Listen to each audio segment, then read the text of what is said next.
शुरुआत करते हैं डेली रूटीन से। हम 90s किड्स और अर्ली 20s किड्स अपने बचपन का डेली रूटीन कभी नहीं भूल पाएंगे। वो सुबह सुबह 6:30 बजे हमारी माँ का हमें स्कूल के लिए जगाना हो गया। उसके बाद टट्टी वट्टी करके नहा धो के स्कूल का यूनिफॉर्म पहन के 7 बजे तक रेडी हो जाना। फिर भगवान के सामने हाथ जोड़कर प्रार्थना करना कि प्लीज भगवान जी आज मैथ टीचर को कुछ भी करके एब्सेंट करवा दो। इतना बोल के स्कूल के लिए निकल जाना।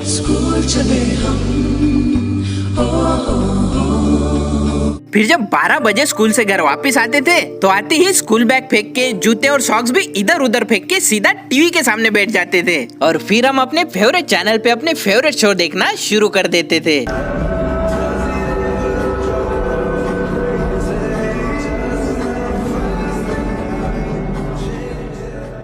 फिर टीवी देखने के बाद थोड़ी देर तक पढ़ाई करके दोपहर में सोना तो भाई साहब मैंडेटरी होता था। उसके बाद दोपहर में 4 बजे उठते थे और सीधा क्रिकेट खेलने बाहर निकल जाते थे।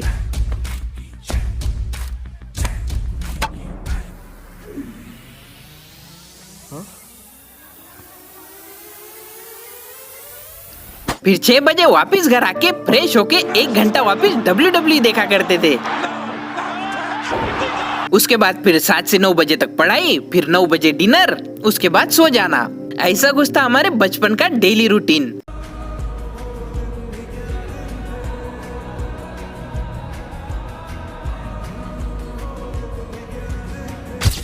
लेकिन आजकल के बच्चों का डेली रूटीन तो कुछ ज्यादा ही एडवांस हो गया है। आजकल के बच्चे सुबह सुबह उठते हैं और उठते ही फोन में डेली व्लॉगिंग देखना शुरू कर देते हैं। बस ना कुछ हेयर है जिसमें चुटिया भी है, तो ये लगती है उसको पहनाएंगे हम। ठीक है, मैं आपको दिखाता हूँ कैसे कैसे बाल है। पहले मेरे पे ट्राई करना। हाँ चलो पहले कुनाली पे ट्राई करते हैं। इधर आओ, दिखाओ, मैं लगाता हूँ आपको। कितना स्ट्रेंज है ना कि कोई कंटेंट के नाम पे वीडियो बना के अपना डेली रूटीन दिखा रहा है और बच्चे है कि अपने डेली रूटीन में उसका डेली रूटीन देख के खुश हुए जा रहे हैं। और सिर्फ खुशी नहीं हो रहे, वो उनके जैसा बन भी रहे हैं। हम संडास करने आए थे इस गन्ने में आगे लाइक करो फॉलो करो। स्कूल जाने से पहले हो या स्कूल से वापस आने के बाद आजकल के बच्चे सिर्फ व्लॉगिंग देखना पसंद करते हैं और इसमें कोई बुरी बात नहीं है क्योंकि उनके फेवरेट व्लॉगर कभी कभी उनको जनरल नॉलेज भी सिखाते हैं। जैसे कि फॉर एग्जांपल उत्तराखंड को किस चीज के लिए जाना जाता है। मेरी वीडियोस के थ्रू लोग उत्तराखंड को जान रहे हैं, लोग हल्द्वानी को जान रहे हैं। हल्द्वानी को पहले कोई नहीं जानता था, लेकिन हल्द्वानी को अब हर कोई जान रहा है। देखा, बढ़ गया ना बच्चों का जनरल नॉलेज। और भी है जैसे कि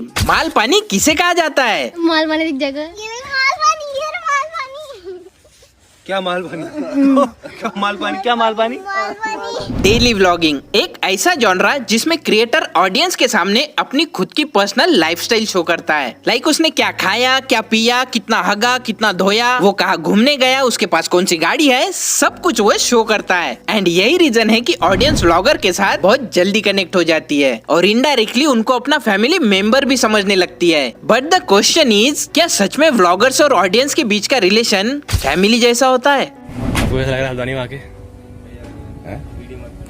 वीडियो मत बनाओ ना, वीडियो ऐसे बिना पूछे वीडियो बना रहे हो। ठीक है, गाली नहीं दिया अपनी ब्लॉग में, तो अपनी शक्ल दिखाओ। अरे सर गाली नहीं दिया तेरे को नहीं दिखेगी। पूछ लो बाबू ने गाली क्यों दिया? पसंद है आपका फैन हूं। भाई भाई हाथ आते भाई अंदर चलते, बहुत दिक्कत होगी। लेट्स गो हटो भाई। अरे हट जाओ भाई सामने से, जाने दो उसको। तुम लोग ब्रो सेना के मेंबर्स थोड़ी हो जो ऐसे उसके बीच बीच में कर रहे हो। अगर तुमको सच में ब्रो सेना का मेंबर्स बनना है ना तो सबसे पहले तुमको 1500 रुपए की टी-शर्ट खरीदनी पड़ेगी। कंग्रेचुलेशंस ब्रो सेना में आने के लिए।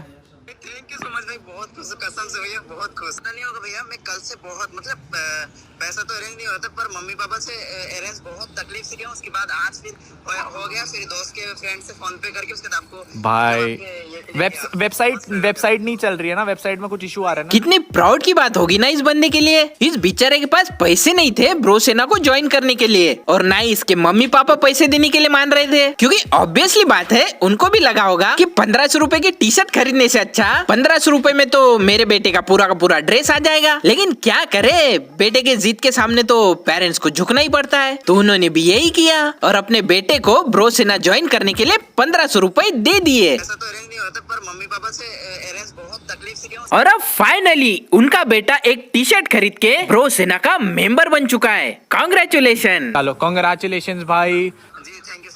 बाबू भैया की टी शर्ट लॉन्च हो चुकी है और हम भाई वेट कर रहे हैं भाई। हमने बाय नाउ पे क्लिक किया भाई और अभी देखो भाई हमें 10 मिनट का वेट बता रहा था, अभी 3 मिनट बाकी है भाई। भाई देखो अभी टाइम खत्म हो गया भाई, अभी भी कुछ कर रहा है वेट करने के लिए, क्या पता भाई हो जाए। तो भाई देखो अभी एड्रेस सब फिल हो गया भाई, पेमेंट की बारी है, पेमेंट कर रहे हैं भाई, क्या पता हो जाए कि भाई बुक हो जा यू आर कंफर्म भाई साला इतनी खुशी जेई एडवांस में ऑल इंडिया रैंक 1 लाने वाले स्टूडेंट को भी नहीं होती होगी जितना इस बंदे को 1500 रुपए की टी शर्ट खरीद के ब्रोसेना का मेंबर बन के हुई है। काश इतनी खुशी इसके पेरेंट्स को भी मिल जाए जब आने वाले टाइम में ऑनलाइन इसका रिजल्ट देख ले। गाइस बाबू भैया जो अपने फैंस के लिए करते हैं वो शायद ही कोई करता हो, क्योंकि वो भले ही बहुत बड़े यूट्यूबर है बट वो अपने सब्सक्राइबर्स की फीलिंग को समझते हैं। एंड ऐसा मैं क्यों कह रहा हूँ, क्योंकि बाबू भैया ने एक यूनिटी बनाई है जिसका नेम है ब्रोसेना। और मेन सवाल ये है कि हम ब्रोसेना में कैसे जुड़ेंगे। तो बाबू भैया ने एक टी शर्ट बनवाई है, जिसके पास ये टी शर्ट होगी वो ब्रोसेना का मेंबर बनेगा। क्या मतलब है कि मेरे पास 1500 रुपए नहीं है तो मैं ब्रोसेना का मेंबर नहीं बन सकता? देखो खुद की मर्चेंडाइज निकाल के अपने ऑडियंस को बेचना कोई बुरी बात नहीं है, वो तो यूट्यूबर के लिए एक टाइप का बिजनेस मॉडल ही है जो बहुत सारे यूट्यूबर्स करते हैं। लेकिन बाबू भैया की जो मर्चेंडाइज बेचने की मार्केटिंग स्ट्रेटेजी है ना वो थोड़ी अलग है। उनके हिसाब से जिन हजार बच्चों ने सबसे पहले उनकी टी शर्ट बुक कर ली वो ब्रोसेना के कट्टर मेंबर बन जाएंगे। ऑलमोस्ट 4 घंटे बच चुके गाइस टीम UK07 में आने के लिए। तो बाबू भैया की टी शर्ट की प्राइस है 1500 रुपए और स्टार्टिंग में जिन 1000 बच्चों ने उनकी टी शर्ट खरीद ली वो बन चुके हैं अब ब्रोसेना के कट्टर मेंबर्स। मेरी जनता मुझे पता है कि मैंने कैसे कमाई है भाई। I'm super proud of you भाई। I love you so much guys। तो 1500 मल्टीप्लाई बाय 1000 कितना हुआ? 15 लाख। साला इतना तो मेरे पापा का पर एनम पैकेज भी नहीं था जब मेरे पापा गवर्नमेंट कॉलेज में लेक्चरर थे, वो भी 2008 में। मैं बात कर रहा हूँ 2008-9 की बात कर रहा हूँ। मेरे पापा गवर्नमेंट कॉलेज में पढ़ाते हैं, उनकी महीने की सैलरी आती थी 1200 रुपए। सच में काफी इमोशनल एंड इंस्पायरिंग स्टोरी है बाबू भैया की। उनके फैन को तो ये इमोशनल स्टोरी सुनने के बाद अपने छाती पे उनका टैटू निकलवाना चाहिए। जो अनुराग दोबाल का फेस टैटू बना रहा है और बनाने का रीजन क्या है? इंस्पिरेशन मानता हूँ मैं। इंस्पिरेशन क्यों मानता है, क्या रीजन है? मतलब एकदम मिडिल क्लास का बंदा, वो मिडिल क्लास फैमिली से। मेरे पापा गवर्नमेंट कॉलेज में पढ़ाते हैं, उनकी महीने की सैलरी आती थी 1200 रुपए। 7-8 महीने से पैसे जमा रहा है तब जाके ये भाई टैटू बना रहा है। बेच बनाने की कोशिश की गई, एकदम प्रॉपर 3D बनाया, एज इट इज कैरेक्टर निकालने की कोशिश की। अभी आप सच में कितना प्राउड फील करते होंगे ना इसके पेरेंट्स। सोचते होंगे कि इसको जन्म हमने दिया, पाल पोस के बड़ा भी हमने किया, इसके खर्चे भी हम ही उठा रहे हैं, इसके लिए हमने कितना कुछ किया। लेकिन इसने अभी तक हमारे लिए सादा पेन से भी टैटू नहीं बनाया। लेकिन जो इसको जानता तक नहीं उसके लिए इसने अपने छाती पे परमानेंट टैटू करवा लिया। और भाई जो फेस बना रहा है वो कोई माँ बाप का फेस नहीं है ना भगवान का फेस है, बट भाई का इंस्पिरेशन है। जब इस बंदे के बारे में अपने बाबू भैया को पता चला कि इसने अपने छाती पे उनका टैटू बना लिया है तो बाबू भैया ने एक स्टोरी डाली, दिस गेव मी गुज़बम्स। अच्छी बात है गुज़बम्स आए, लेकिन कम से कम उसको 1500 रुपए की टी शर्ट गिफ्ट करके अपनी ब्रोसेना का एक कट्टर मेंबर ही बनवा लेते। नहीं मतलब जिस बंदे के लिए माँ बाप से भी बढ़कर तुम हो उसको तो एक फ्री टी शर्ट तो बनती है ना। हम नहीं देगा, भूल जाओ। देखो जो भी क्रिएटर्स अपने ऑडियंस को बोलता है ना कि आप हमारी फैमिली हो, या फिर ऑडियंस भी अपने फेवरेट क्रिएटर्स को फैमिली मानने लगती है, तो इसका मतलब ये कतई नहीं होता कि आप सच में हमारी फैमिली हो या हम सच में आपके फैमिली मेंबर्स हैं। ये तो ऑडियंस और क्रिएटर्स के बीच का अलग ही बॉन्ड होता है जिसको तुम काइंड ऑफ वर्चुअल फैमिली भी कह सकते हो। बट मुझे ये लगता है कि आप सभी को ना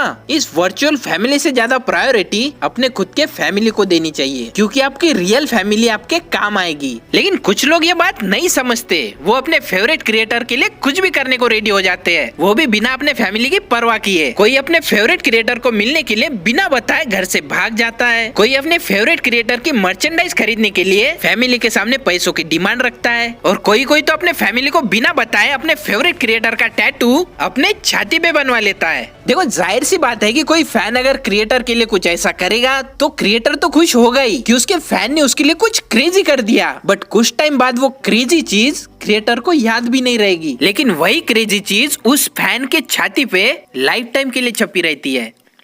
खैर अपने को क्या है, उसकी इंस्पिरेशन, उसकी छाती, उसका टैटू, करने दो उसको जो करना है चाहेला। तुम बस वीडियो लाइक कर दो और चैनल को सब्सक्राइब भी कर देना, और वो बिल्कुल फ्री है, 1500 रुपए चार्ज भी नहीं लगता। ओके तो चलो फिर मिलते हैं अगली वीडियो में, धन्यवाद।